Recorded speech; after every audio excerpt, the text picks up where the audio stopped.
Halo IKM 5, apa kabar? Lama nak jumpa. Sebenarnya kita mau nipu dosen, bagaimana ini nggak jelas. Jadi ya anggap jo kita mau nipu dosen yang hilang. Bagi yang belum kenal, nama saya Alfa Supit. Dan malam hari ini sekarang malam. Ya, kita akan mempelajari tentang biomolecular aspect of SARS coronavirus 2. Jadi aspek biomolekuler dari SARS coronavirus 2 yang menyebabkan COVID-19. Biomolekuler. Oke, sebelumnya kita akan recall apa itu virus, semoga Moni masih ingat. Kemudian kita akan mempelajari struktur virus COV2, bagaimana caranya virus itu bereplikasi, kemudian patogenesis, bagaimana sampai dia bisa menyebabkan penyakit. Kemudian penyebaran, penularan, semuanya ini akan lihat dari segi molekuler dan bagaimana cara pemeriksaannya, apa itu beda rapid test, apa itu qPCR, dan kemudian kita akan masuk ke dalam sesi tanya jawab. Oke, jadi semoga kalian masih ingat, virus itu adalah mikroorganisme intraseluler obligat. Jadi dia harus uh, membutuhkan sel hidup lain untuk bertumbuh dan berkembang biak. Kalau dia tempel di batu, dia itu tidak bisa hidup. Dia harus melekat dan masuk ke dalam sel untuk dapat hidup dan berkembang biak. Dan virus merupakan mikroorganisme, berarti ukurannya sangat kecil, tidak dapat dilihat oleh mata telanjang. Jadi kalau mau lihat ini video, semoga kita bisa play.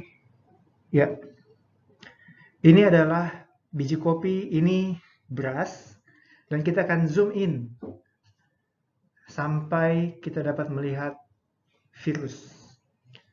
Jadi ini sudah sangat diperkecil. Ini adalah amuba, ini adalah ovum. Ovum adalah sel terbesar dalam tubuh manusia. Kemudian red blood cell, sel darah merah. Mana itu virus? Masih belum dapat lihat. Kecil sekali dia pokoknya. Terus lagi zoom in, mitokondria masih lebih kecil lagi. Jadi virus itu ukurannya sekitar 100 nanometer. Jadi sekitar di wilayah sini. Jadi virus ngoni tidak bisa lihat dengan mata telanjang. Jadi percaya Jo, apa yang orang dia bilang itu betul. Coba kita zoom out dan kita lihat.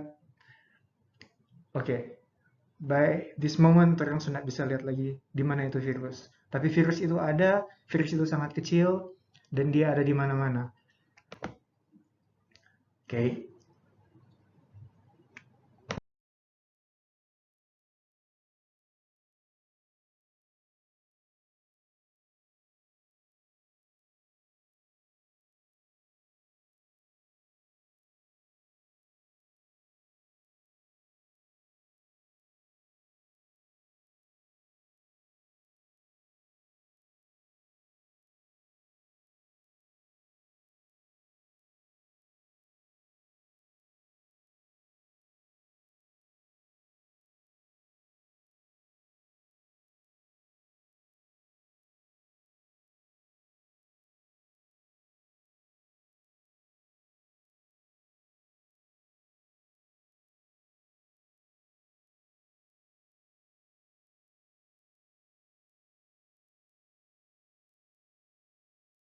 Next.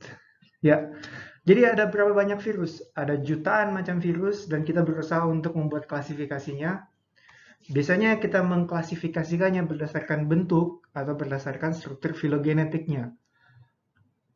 Untuk lebih gampangnya, kita akan memakai klasifikasi klasik dengan menggunakan bentuk. Yang pertama, kita dapat melihat bentuk seperti ini, bacteriophage. Itu adalah virus yang menginfeksi bakteri. Kemudian ada juga adenovirus yang berbentuk heksagonal, dan kemudian tobacco mosaic virus, Ebola virus bentuknya seperti ini. Dan ada juga coronavirus yang sekarang lagi top. Nanti kita akan melihat lebih dalam kenapa dia disebut virus corona. Ya. Oke, coronavirus itu sebenarnya bukan virus yang baru, dia sudah ada sejak dahulu kala. Namun yang merupakan host utamanya terutama adalah kelelawar, paniki. Dan selama ini memang orang sudah tahu, paniki itu membawa virus corona, kadang-kadang orang sakit, kadang-kadang orang tidak sakit. Jadi somehow kelelawar dapat bertahan hidup selama jutaan tahun evolusi bersama-sama dengan virus corona. Nah, semuanya menjadi rumit di saat virus corona yang semula hanya menginfeksi kelelawar, dia berlomba. Dia melompat mengalami transmisi ke host perantara, dalam hal ini onta, dan kemudian yang paling parah lagi kalau dia bisa jump dan menginfeksi manusia. Seperti yang terjadi dalam SARS dan COVID-19. Jadi,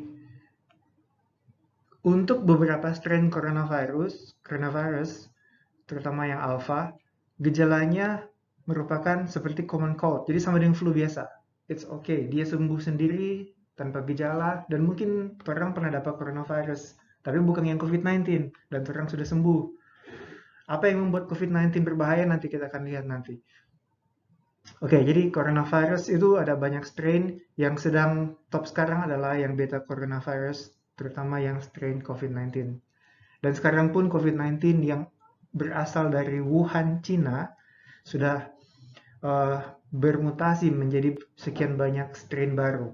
Jadi sangat cepat mutasinya. Beberapa strain bermutasi dan dapat menginfeksi host lain. Oke, jadi coronavirus itu yang COVID-19 sekarang ini bukan pertama kali terjadi. Coronavirus pernah menginfeksi manusia di tahun 2003 di Cina dan Hong Kong lagi. Namanya adalah SARS. Mungkin Uni pernah ingat. SARS itu jauh lebih parah dari coronavirus COVID-19. Angka mortalitasnya lebih tinggi. Jadi pasien kena langsung gawat, meninggal. Pasien kena gawat, meninggal. Jadi lebih parah, tapi lantaran DP pasien lebih cepat metong, jadi penyebarannya tidak separah COVID-19. COVID-19 itu kebanyakan asimptomatik, nggak ada gejala. Makanya OTG-OTG itu berkeliaran di jalan dan menyebarkan virus. Ini adalah tantangan epidemiologis COVID-19. Dia memang tidak parah, tetapi dapat mempermudah penyebarannya. Jadi SARS yang pertama terjadi di tahun 2003 di Hong Kong, Cina juga. Kemudian di tahun mungkin sekitar 10 tahun lalu ada juga namanya MERS, Middle East Respiratory Virus. Dari kelelawar dia lompat ke onta, dan dari onta ke manusia. Untuk kasus sekarang COVID-19 dari kelelawar dia melompat ke, kita belum tahu, mungkin ada terenggiling katanya, atau bisa juga langsung dari kelelawar ke manusia. Sampai sekarang belum ada kesepakatan siapa host perantara pada SARS coronavirus tipe 2 COVID-19. Yang membuat COVID-19 itu berbahaya dan juga virus-virus lainnya berbahaya adalah begitu terjadi transmisi manusia ke manusia, karena manusia itu mobile kemana-mana, maka dapat berpotensi wabah dan pandemi seperti yang terjadi sekarang ini. Ada video yang beredar yang mengatakan bahwa coronavirus itu sengaja didesain sebagai senjata biologis. Teman-teman, Uni dapat klik ini link. Ini menegaskan bahwa berdasarkan struktur genomik coronavirus yang sedang beredar sekarang ini, maka mutasinya terjadi secara spontan di alam, secara natural, bukan karena di lab. Jadi, stop juga Uni tuh video-video terkonspirasi itu. Nggak guna, karena nggak betul. BTW sebelum lanjut, Uni tahu toh kalau COVID itu DP nama penyakit dan SARS-CoV-2 itu DP nama virus penyebab. Jangan baku tukar, oke? Coronavirus Disease 2019 itu DP penyakit dan DP virus SARS-CoV-2, Severe Acute Respiratory Syndrome Coronavirus 2. Kalau SARS-CoV-1 itu yang menyebabkan SARS pada tahun 2003 yang lalu. Sekarang SARS-CoV-2. Oke, bukan versi 2. Coronavirus 2, oke. Oke, struktur coronavirus yang membuat dia dinamakan sebagai coronavirus adalah karena dia memiliki ini, spike protein. katanya itu kata sama dengan mahkota P2 begitu, makanya dia nama spike protein. Dan corona dalam bahasa Latin berarti mahkota, jadi adalah virus yang menyerupai mahkota. Oke, penting dah itu ya. Nah, spike glycoprotein ini merupakan tempat melekatnya virus dengan reseptor pada sel. Jadi ini virus akan melekat kepada sel lewat spike protein. Dan struktur yang kedua adalah RNA, kode genetik virus yang ini. Dan hemagglutinin esterase merupakan koreseptor. Dan yang merah ini adalah envelope. Dia merupakan derivat dari lipid bilayer. Oke, spike protein. Spike protein yang tadi akan berikatan dengan reseptor ACE2 pada sel hidup. Ingat, spike protein itu merupakan protein yang akan berikatan. Jadi, oke, ini adalah spike protein. Ini coronavirus. Dan kemudian dia akan masuk ke dalam sel, tapi sebelum dia masuk ke sel, dia harus melekat di protein yang namanya ACE2. Ini adalah struktur dari spike protein. Ini adalah crystal structure. Dan ini adalah genom yang mensintesis spike protein. Oke, gimana cara masuknya? Oh, ini dulu. Sel-sel apa sajakah yang dapat diinfeksi oleh SARS-CoV-2? Nah, jawabannya adalah tentu saja sel yang memiliki ACE2 pada permukaannya. Dan sel-sel mana saja yang memiliki ACE2 pada permukaannya? Oke, pada dasarnya setiap sel memiliki ACE2, tetapi ada sel-sel tertentu yang memiliki yang mengekspresikan ACE2 dalam jumlah yang besar berdasarkan paper ini yang baru keluar, dan mereka menemukan bahwa yang banyak mengekspresikan ACE2 dan yang dapat mudah diinfeksi oleh SARS-CoV-2 terutama adalah, guess what? Tentu saja paru-paru, kemudian jantung, usus, ileum, juga liver dan nasal mucosa. Terutama nasal mucosa karena kebanyakan cara masuk virus ini adalah lewat saluran nafas. Oke, jadi sel-sel mana saja, terutama adalah sel-sel bagian ini. Begitu coronavirus berikatan dengan ACE2 reseptor, maka sel akan menginternalisasi virus ke dalam sitoplasma, seperti yang di sini. Dan sesudah itu akan terjadi uncoating atau pelepasan kapsul sehingga RNA virus, RNA merupakan kode genetik sama seperti DNA pada manusia. Jadi DNA akan ditranskripsikan menjadi RNA dan RNA menjadi protein. Protein tambah protein akan menyusun struktur seluler dalam organisme. Sama juga dengan virus. Jadi virus ini memiliki genomic RNA, genomic RNA. Nanti kita akan lihat strukturnya. Dan dia akan mensintesis berbagai macam protein yang nantinya akan digunakan untuk menyusun virus baru. Jadi begitu mRNA ditranslasi menjadi protein, asam amino, yang tersusun, disintesis menjadi protein, sambung-sambung, dia akan membentuk partikel-partikel penyusun virus. Kemudian dia akan di-assemble di dalam dalam badan Golgi, dan kemudian sel itu sendiri akan mensintesis virus yang baru dalam jumlah yang besar. Jadi ini virus ini dia bajak ini sel kasiang supaya ini sel tak ikut apa DP mau. Apa DP mau? DP mau itu ada di dalam RNA virus. RNA akan memerintahkan sel untuk mensintesis protein-protein yang dibutuhkan untuk virus, untuk membentuk virus baru, dan akhirnya itu virus yang baru dibentuk akan terlepas dari sel. Dan apa yang akan terjadi dengan sel ini? Tentu saja sel ini akan mati. Oke, transmisi virus berawal dari pasien yang kemudian batuk, kemudian virus akan masuk ke dalam droplet dan menginfeksi orang berikutnya. Di dalam saluran nafas, ini di tenggorokan, virus akan berikatan dengan epitel saluran nafas. Pokoknya semua sel yang memiliki reseptor ACE2. Dan ini adalah proses bagaimana virus diinternalisasi ke dalam sitoplasma sel. Dan kemudian virus ini di dalam sel dia akan mengalami decoating, dia akan terlepas selubungnya, dan kemudian dia akan memasukkan RNA-nya tadi untuk dapat disintesis menjadi protein. Dan di dalam sel tempat terjadinya sintesis protein adalah di sini, di ribosom. Ribosom akan membaca mRNA dan mensintesis protein seperti ini. Ini adalah protein yang baru terbentuk. Dan kemudian di dalam kompleks Golgi ini, aparatus Golgi, semua partikel-partikel yang dibutuhkan untuk membentuk virus baru akan dikumpulkan, disintesis, dan kemudian akan membuat virus yang baru yang akan keluar dari dalam sel. Jadi sel ini akan memproduksi virus baru, dan pada akhirnya sel itu akan mati sendiri karena kehabisan resources. Semuanya dipakai untuk mensintesis virus baru.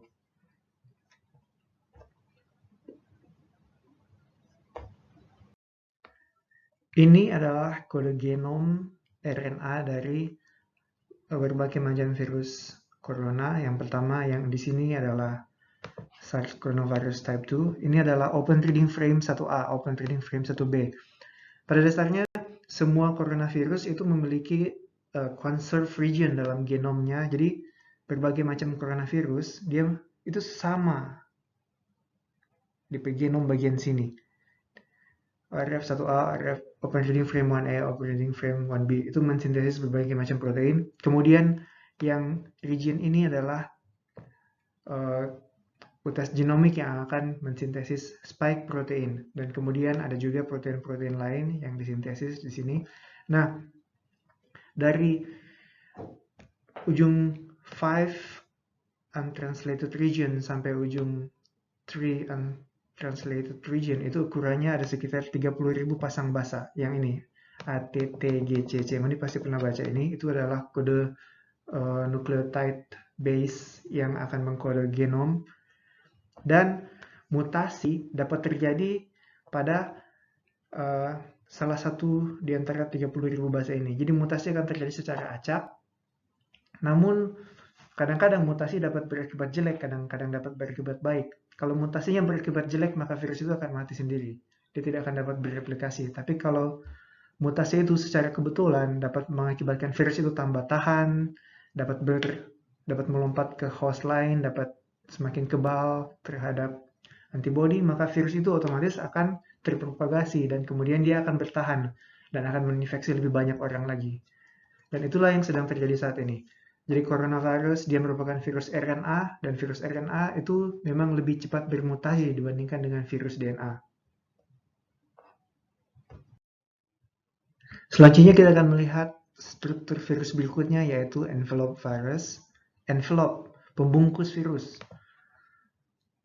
Oke, jadi bagian yang ini, envelope, kalau kalian lihat ini adalah bagian yang berwarna merah, dia merupakan pembungkus, amplop virus. Dan dia tersusun dari lemak, merupakan derivat lipid bilayer dari sel host. Kalau kalian masih ingat, semoga masih ingat, membran sel itu tersusun dari phospholipid bilayer. Jadi ini sama. Lipid itu adalah lemak. Dan kalau ngoni ingat, sabun itu merupakan zat yang dapat menghilangkan lemak dan bau amis. Yang dapat menghilangkan lemak. Karena itu menjadi penting untuk mencuci tangan dengan sabun. Sebenarnya yang lebih poten membunuh coronavirus itu sabun, bukan hand sanitizer. Karena sabun akan menghancurkan lemak. Lemak merupakan penyusun envelope virus, dan dengan demikian virus itu akan lebih mudah untuk lisis, untuk hancur. Oke. Ya, sekarang bagaimana penularannya? Ya, orang setahu sama-sama bahwa dia menular lewat cara droplet. Oke, apa itu droplet? Droplet itu dikeluarkan dari saluran nafas. Karena coronavirus paling sering menyerang saluran nafas, paru-paru, saluran nafas yang ini, maka gejalanya adalah dia akan, maka cara penyebarannya terutama lewat droplet yang dikeluarkan lewat orang yang batuk, saluran nafas. Oke, droplet itu biasanya terdiri dari berbagai macam ukuran. Droplet yang besar itu akan jatuh berdasarkan gravitasi. Dan jaraknya itu kurang lebih lebih dari 3 meter. Makanya social distancing atau physical distancing yang dianjurkan adalah sekitar 3 meter. Kalau misalnya dropletnya sangat kecil, maka dia bisa ditransmisikan lewat udara, namanya adalah aerosol. Tapi untuk COVID-19, terutama dia lewat droplet. Dan kabar baiknya adalah dia distance-nya tidak begitu jauh. Jadi makanya physical distancing menjadi sangat berguna dalam hal ini. Oke, itu sudah virus memasuki tubuh seseorang, masuk ke dalam sel seperti yang telah dibahas tadi. Kemudian apa yang akan terjadi dengan orang tersebut? Nah, gejala yang paling sering timbul adalah pneumonia, radang paru-paru. Kenapa? Karena paling sering virus ini paling sering virus ini menginfeksi sistem pernafasan dan juga karena sel-selnya memiliki banyak reseptor ACE2 yang tadi. Apa yang akan terjadi? Begitu virus itu masuk ke dalam tubuh, nah ini adalah paru-paru. Kita tahu bahwa paru-paru itu tersusun atas saluran nafas, trakea, bronkus, bronchioli, dan di ujungnya ada yang namanya alveoli. Alveoli itu merupakan kantong udara yang dilapisi dengan pembuluh darah. Jadi kantong udara akan kembang kempis dan kemudian udara yang keluar, CO2 yang keluar dan oksigen yang masuk akan berdifusi ke dalam pembuluh darah. Yang kalian lihat seperti jaringan kapiler ini. Jadi akan terjadi pertukaran oksigen dan karbon dioksida dari kapiler dan alveoli. Karbon dioksida akan keluar dan oksigen akan masuk ke dalam. Jadi itu adalah fungsi paru-paru. Apa yang akan terjadi nanti kalau misalnya paru-paru ini terinfeksi? Maka akan terjadi penimbulan lendir. Nah, misalnya, jadi ini adalah epithel saluran nafas paru-paru. Dia memiliki silia seperti rambut yang berguna untuk mengeluarkan partikel yang masuk ke dalam paru-paru.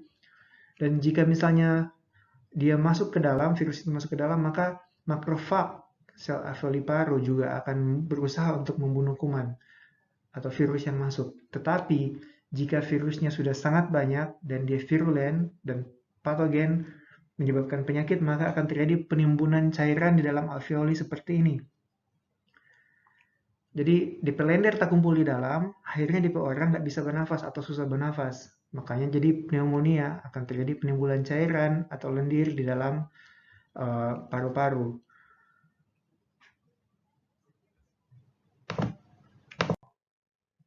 请各位访客开始离开校园，多谢合作。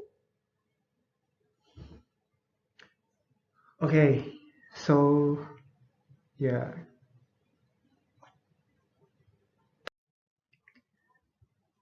Bukan hanya pneumonia, namun patogenesis COVID-19 juga melibatkan berbagai macam gejala lainnya seperti demam. Demam itu merupakan respons tubuh normal terhadap segala macam infeksi.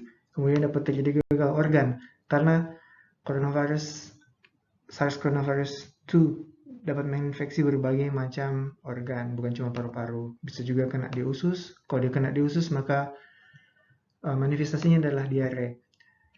Kalau dia terkena di mukosa hidung, maka manifestasinya adalah penciuman berkurang. Bahkan riset terbaru mengatakan bahwa gejala awal COVID-19 adalah penciuman berkurang.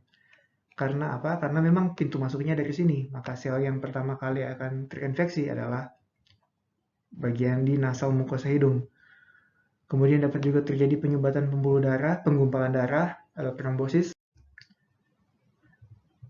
Namun yang paling banyak terjadi adalah pasien-pasien yang terinfeksi itu adalah tanpa gejala.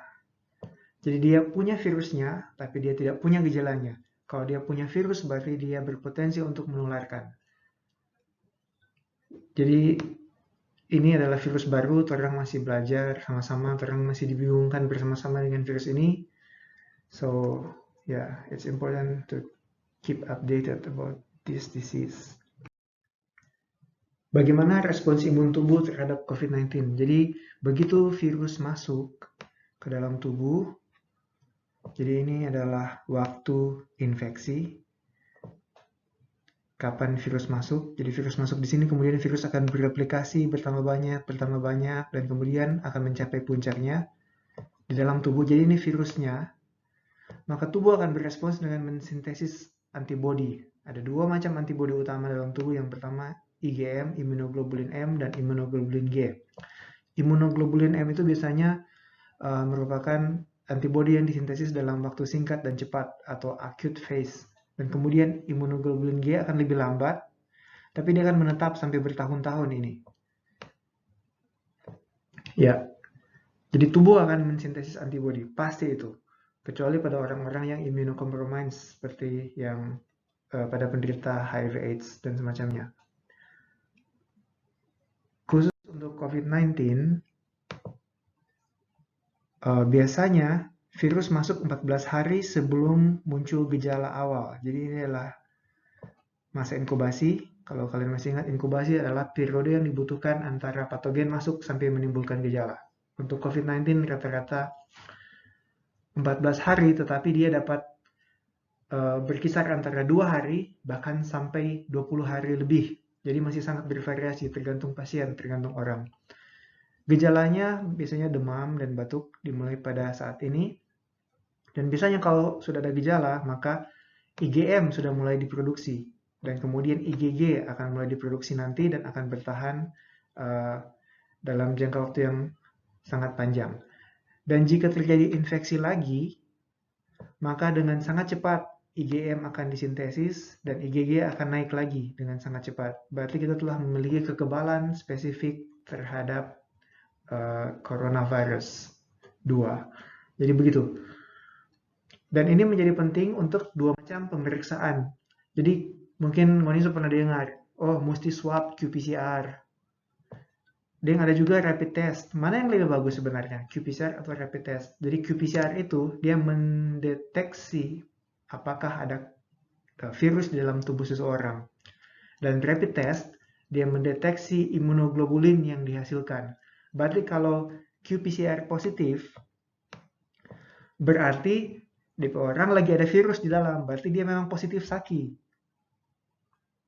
Tetapi kalau rapid test yang positif, dia bisa saja di sini, dia positif, immunoglobulin positif. Dia bisa saja sedang sakit, atau dia bisa saja di sini, dia pernah sakit.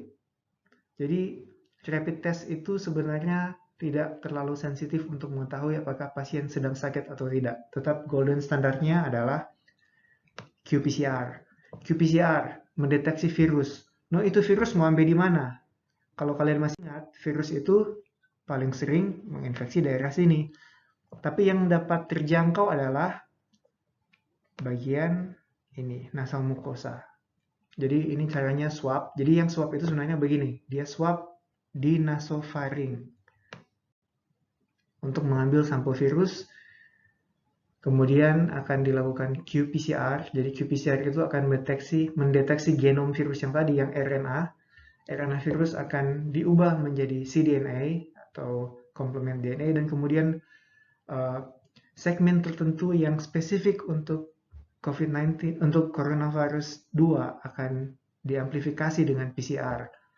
Jadi dia sangat sensitif terhadap strain coronavirus 2 yang menyebabkan COVID-19. Sedangkan antibodi itu kan immunoglobulin, dia dibentuk oleh limfosit sel plasma dan dia harus diambil dari darah. Makanya sampelnya diambil dari darah.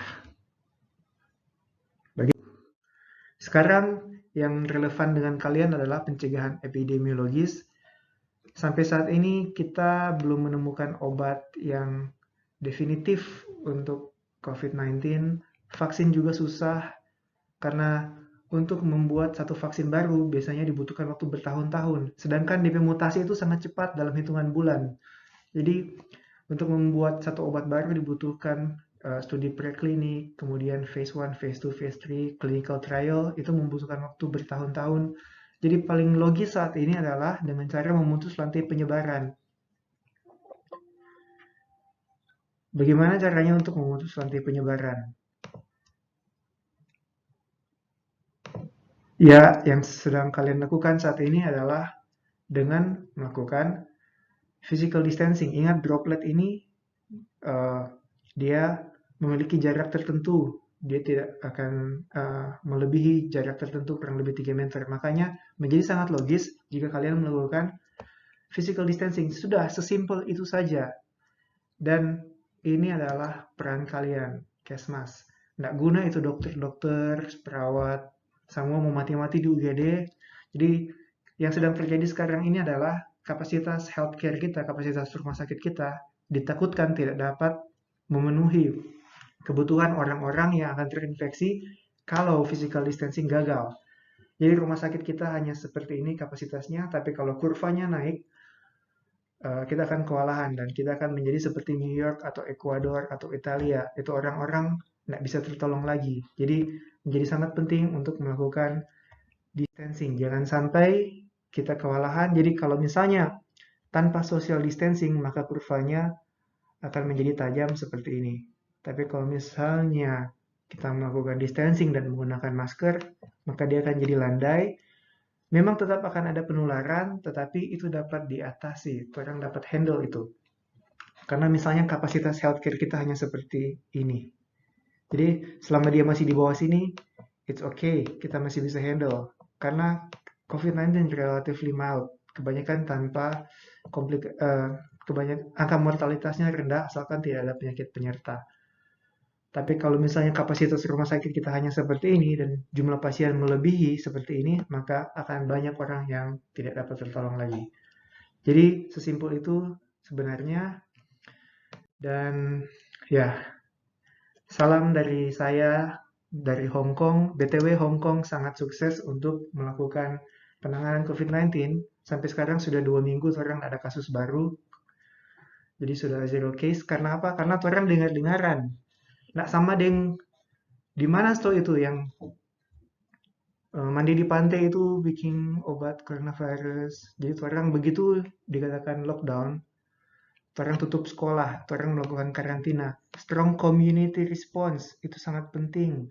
Orang-orang memiliki kesadaran sosial secara kolektif untuk memakai masker di mana saja dan untuk melakukan self quarantine, tinggal di rumah walaupun memang membosankan, tetapi mungkin karena Hong Kong memiliki pengalaman SARS di tahun 2003 yang masih sangat melekat dalam ingatan, makanya di sini lebih relatif gampang untuk diatur.